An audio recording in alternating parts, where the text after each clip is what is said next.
Nananatiling magulo at hindi malinaw para sa mga tricycle driver ang ipatutupad na dagdag pamasahe dahil sa kawalan ng opisyal na taripa mula sa kinauukulan.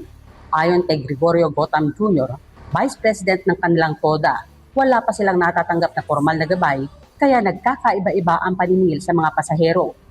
Samantala, sinabi naman ni Ferdinand Isidro na hindi pa niya alam kung magkano ang tamang singil dahil hindi pa niya nakikita ang sinasabing fare matrix at tanging sa social media lamang siya nakakakuha ng impormasyon.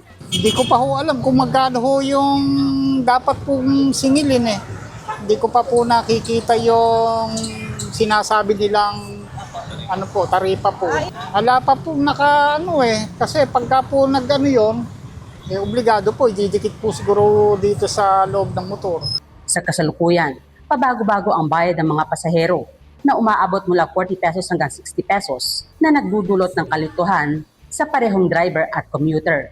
Iginiit ni Gotam na kahit pa ipatupad ang taas pamasahe, hindi pa rin ito sapat upang matapatan ang patuloy na pagtaas ng presyo ng gasolina kung saan kalahati ng kita ay napupunta lamang sa krudo. Kasi ngayon kapag talaga kumita ng 500, 250 talaga sa gasolina.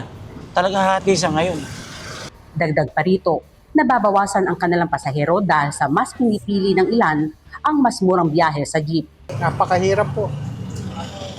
Katulad po rito, tama pong mataas po yung pamasahe, pero ala naman pong maisakay. Katulad po ng mga sumasakay po sa jeep para makatipid. Kung halimbawa po papuntang Walter o kaya terminal, nag-jeep na lang po sila. Dahil dito, nananawagan ang mga driver ng mga malinaw na patakaran upang maiwasan ng kalituhan at matiyak ang patas na kita sa kanilang hanap buhay.